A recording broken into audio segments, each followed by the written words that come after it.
Assalamualaikum warahmatullahi wabarakatuh. Perkenalkan, nama saya Muhammad Rezaki Sadani. Saya dari Prodi Sastra Inggris dari kelas B besar dengan NIM 2203021100020. Di sini saya akan menjelaskan Pancasila dalam arus sejarah Indonesia. Menelusuri konsep dan urut Pancasila dalam arus sejarah bangsa Indonesia, yaitu periode pengusulan Pancasila. Cikal bakal munculnya ideologi bangsa itu diawali dengan lahirnya rasa nasionalisme yang menjadi pembuka ke pintu gerbang kemerdekaan bangsa Indonesia.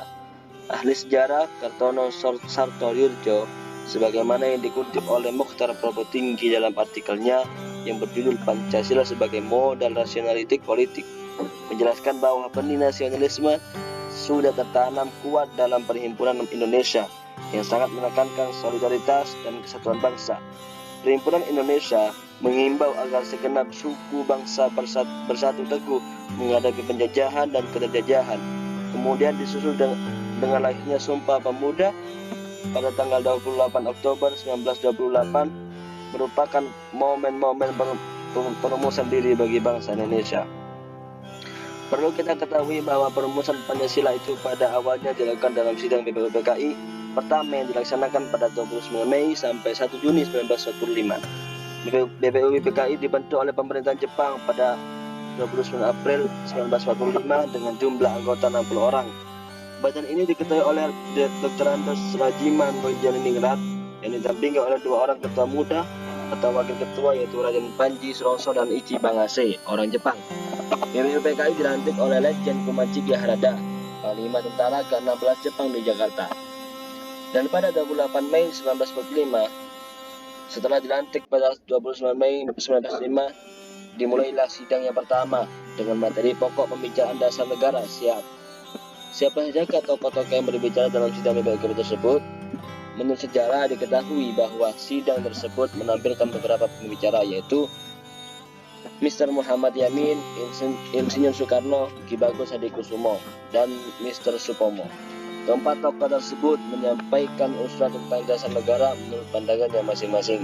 Meskipun demikian, perbedaan pendapat di antara mereka tidak mengurangi semangat persatuan dan kesatuan demi mewujudkan Indonesia merdeka.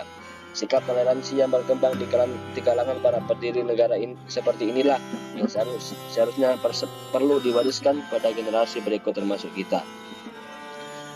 Periode perumusan Pancasila. Hal yang terpenting yang mengemuka dalam sidang BPUPKI kedua pada 10 Juli 1945 adalah disetujuinya naskah awal, yaitu pembukaan hukum dasar yang kemudian dikenal dengan Piagam Jakarta. Piagam Jakarta itu merupakan naskah awal pernyataan kemerdekaan Indonesia pada alinea keempat. Piagam Jakarta itulah terdapat rumusan Pancasila sebagai berikut. 1. Ketuhanan dengan kewajiban menjalankan syariat Islam bagi pemeluk-pemeluknya. 2. Kemanusiaan yang adil dan beradab. 3. Persatuan Indonesia. 4. Kerakyatan yang dipimpin oleh hikmat kebijaksanaan permusyawaratan perwakilan. 5. Keadilan bagi seluruh rakyat Indonesia. Naskah awal atau pembukaan hukum dasar yang dijuluki Piagam Jakarta ini kemudian dijadikan pembukaan UUD 1945 dengan sejumlah perubahan yang ada. Ketika para pemimpin Indonesia sedang sibuk mempersiapkan kemerdekaan menurut skenario Jepang, secara tiba-tiba terjadi perubahan peta politik dunia. Salah satunya terjadi perubahan peta politik dunia itu ialah takluknya Jepang terhadap sekutu. Peristiwa itu ditandai dengan jatuhnya bom atom di kota Hiroshima pada 6 Agustus 1945. Sehari setelah itu, peristiwa itu 7 Agustus 1945, pemerintah Jepang mengeluarkan maklumat yang berisi 1. Pertengahan Agustus 1945 akan dibentuk Panitia Persiapan Kemerdekaan bagi Indonesia atau yang disebut PPKI. 2. Panitia itu rencananya akan dilantik. 3. Direncanakan kemerdekaan bagi Indonesia pada tanggal 24 Agustus 1945. Keesokan paginya, 8 Agustus 1945, Insinyur Soekarno, Hatta, dan Rajiman dipanggil Jenderal Terauchi, yaitu penguasa militer Jepang di kawasan Asia Tenggara yang berkedudukan di Saigon, Vietnam, yang sekarang menjadi kota tersebut bernama Ho Chi Minh. Ketika tokoh itu diberi kewenangan oleh Terauchi untuk segera membentuk suatu panitia persiapan kemerdekaan bagi Indonesia sesuai dengan maklumat pemerintah Jepang pada tanggal 17 Agustus 1945 tadi. Yang ketiga itu periode pengesahan Pancasila. Peristiwa penting lainnya terjadi pada 17 Agustus 1945. Ketika itu Soekarno, Hatta, dan Rajiman Djadiningrat dipanggil oleh pimpinan militer Jepang di Asia Selatan kesegan untuk membahas tentang kemerdekaan Indonesia sebagaimana yang pernah dijanjikan. Namun di luar dugaan, pada 14 Agustus 1945 Jepang menyerah kepada sekutu tanpa syarat. Pada tanggal 15 Agustus 1945 Soekarno, Hatta, dan Rajiman kembali ke Indonesia. Alasan diperlukan Pancasila dalam kajian sejarah bangsa Indonesia. 1.